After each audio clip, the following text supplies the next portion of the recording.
when you pray for rain, you got to deal with the mud too. Then you negotiate with your body to find more strength, but don't you give up on me, Brock. You keep going, you hear me? You keep going, you're doing good, you keep going. Do not quit on me, you keep going. It hurts! I know it hurts, you keep going. You keep going. It's all hard from here. And you're gonna fail, and you're gonna fail, and you're gonna fail, and then you're gonna win. Fear is a mile wide and an inch deep. And so it looks like this ocean that you're gonna step into and drown. But as soon as you step into it, you realize it was not that deep at all, and you can keep walking through it. And I just love that visual, because a lot of times when it's like we have this anxiety around this big decision we have to make, if you actually take the step and realize that it's not death, you're not going to drown immediately. There's plenty of other steps you can take from there, even if you get a little wet. Let me tell you something you already know. The world ain't all sunshine and rainbows. It's a very mean and nasty place, and I don't care how tough you are, it will beat you to your knees and keep you there permanently if you let it. You, me, or nobody is gonna hit as hard as life. But it ain't about how hard you hit.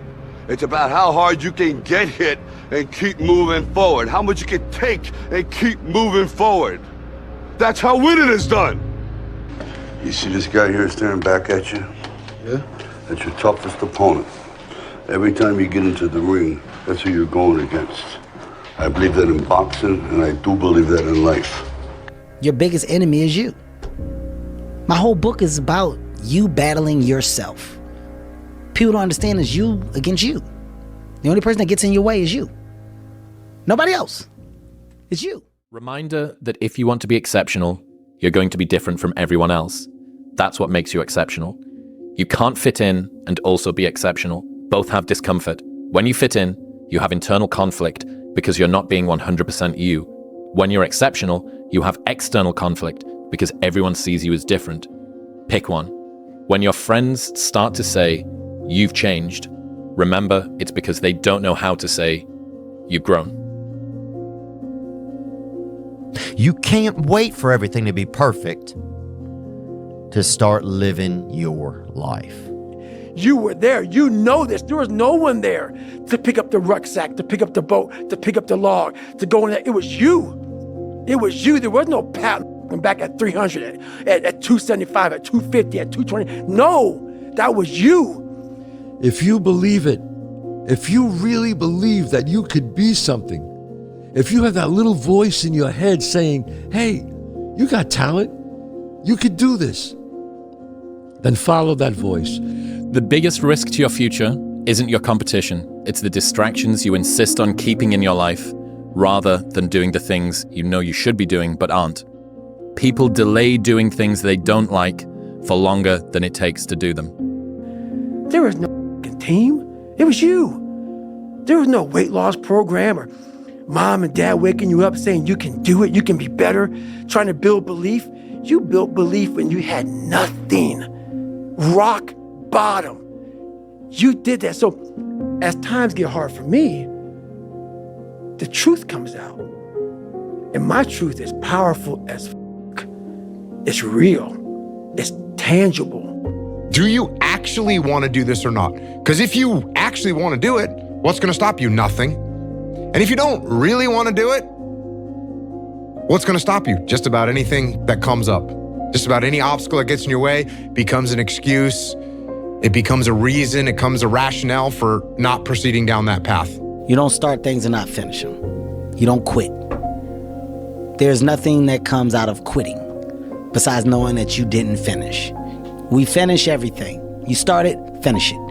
If you're gonna do it to try and be the best. Because on all those bad days and all those days you don't want to do it, you have to be your own motivator, your own coach, your own trainer, your own everything. So to do that, you have to come into work, and work is, whatever your work may be, ready to go. Unchosen suffering is going to happen in life. Mm-hmm. Your parents are going to pass away, loved ones are going to die, your relationships are going to break down, your body is going to fail you, you're going to become ill or sick or destitute. Things are going to happen that you have no control over. And the only way that you can prepare yourself for unchosen suffering is with chosen suffering. I'm never going to get to that where everything's okay, where everything looks a certain way. And in the meantime, I'm burning the best time I do have available. I'm burning that candle up I'm burning this candle down, and I'm saying as soon as it gets bright enough or warm enough in here, I'm going to show up. But the candle's getting smaller. Hard work looks horrible. It's not motivating. It's not motivating at all. It ain't like Rocky round 14 where he gets knocked down and goes like this to Apollo Creed. It looks like a man being stuck in a fucking dungeon and there's no fucking way out. But you have the key. But you refuse to use it. And that's nothing motivating about that. Remember to tell yourself the truth. You know what that means. The truth is, you need to do more. The truth is, you need to be more to reach your fullest, maximum capacity and capability as a human being. And if you tell yourself that truth, you will find discipline. And if you find discipline, you will find freedom. A lot of times we have this desire to point the blame finger externally, but wherever you point the finger of blame, power follows. And so whoever I blame for the life I have is the person who I give all the power over my existence, over my circumstances. And so it hurts, but if you turn the finger inwards and you start saying, I don't like my life. The person that I need to punish or get back at is the real person who got me here, which is me. And so you may be right that other people did certain things or you got dealt a bad hand. It also doesn't matter because the only thing that you can't control is obviously the actions that you take. And the only person who's in control of that is you. You have to be open-minded to the possibilities that I can do this. Once you shut your mind down to the possibility that it can be achieved, there's no way it can happen. You know, if you set out a path towards a goal, which you want to do because you need a goal and you need a path, because that provides you with positive emotion, right? So you set up something as valuable, so that implies a hierarchy. You set up something as valuable. You decide that you're going to do that instead of other things, so that's kind of a sacrifice, because you're sacrificing everything else to pursue that. And then you experience a fair bit of positive emotion and meaning as you watch yourself move towards the goal. And so the implication of that is the better the goal, the more full and rich your experience is going to be when you pursue it. So that's one of the reasons that's one of the reasons for developing a vision and for fleshing yourself out philosophically, because you want to aim at the highest goal that you can manage. I cannot stress this enough. The more you put into anything in life, the more you're going to get out. Now, for whatever reason, people understand this, and they understand that the more you put into building a business, the more you're going to get out of it. The more hours you spend working on anything, the more you are going to get out. Work pays. Thinking about what the version of you who got you here did, and then acting in the exact opposite of that as many times as you possibly can, and the pain that you feel by rejecting the thing that you used to do that got you into this bad circumstance, that's the real revenge. If you want to change your life, you must change your ways. You must develop discipline. You must develop strength. It doesn't matter where you are in life. It really doesn't. Because the great thing about life is it's always your next move. Your next move that counts. I did it alone. There was no fucking trophy on the fucking wall on the mantle. That trophy's in my fucking brain.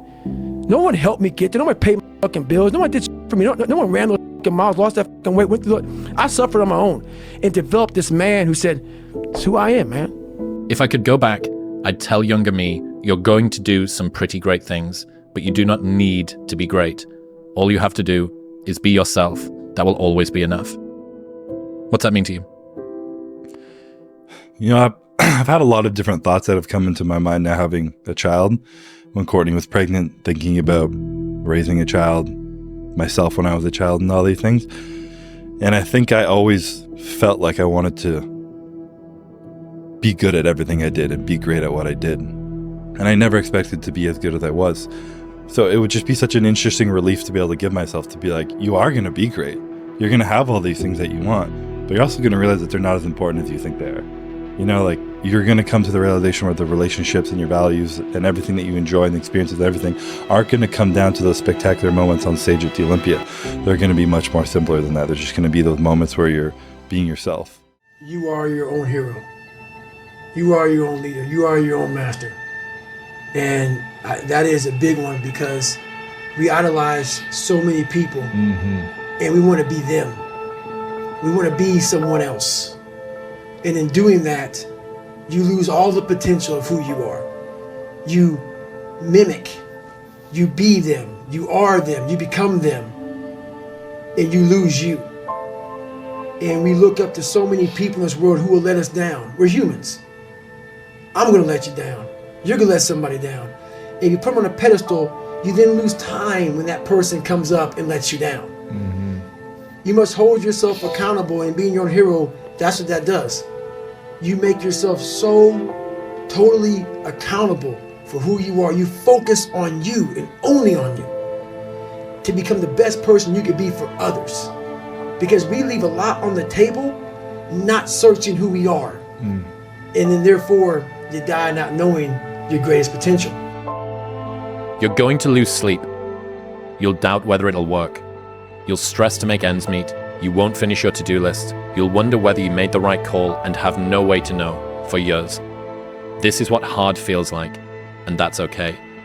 Everything worth doing is hard, and the more worth doing it is, the harder it is. The greater the payoff, the greater the hardship. If it's hard, good. It means no one else will do it. More for you. I get happier about the harder it is because I know that no one else will follow. It's a selection effect.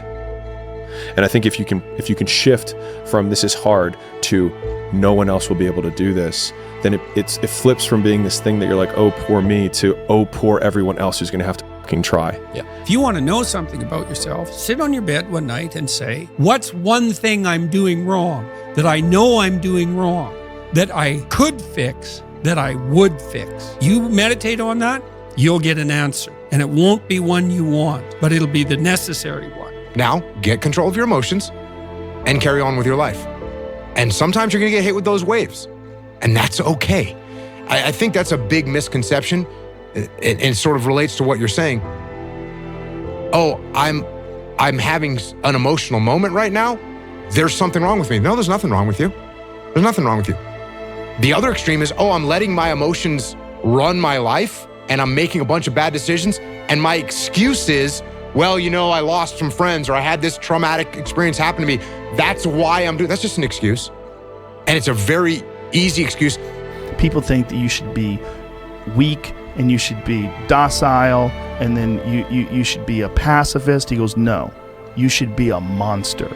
He said you should be a monster, you should be ruthlessly ambitious, and then learn how to control it. And it's that old expression, it's better to be a warrior in a garden than a gardener in a war. This is probably one of the heaviest hammer blows, I think, for today, this next one. This is a real hammer blow. Anger tweeting? Great. No, it's not. It's an existential one. Oh, fun. You've already achieved goals you said would make you happy. You've already achieved goals you said would make you happy. No matter how much you improve, no matter how much you change who you are, it's not permanent. You'll just wake up and say, oh my God, man, you're David Goggins. You break records, you do this, you do that. People want to know, how are you able to just be so hard? 'Cause I never turned the thing off. Because once it turns off, I go right back to the David Goggins that is. And that's the guy that I'm constantly fighting every day. And it's a choice. I would say ask her out. No matter who she is, whether she's a job or a new city or an actual person. You know, whether she's an opportunity or a fear. You know, if you're afraid of heights, ask her out. You know, like whatever she is, man, ask her out. And man, If I could go back to that moment and just not be afraid, just recognize that look, whatever could be out there, I could have it.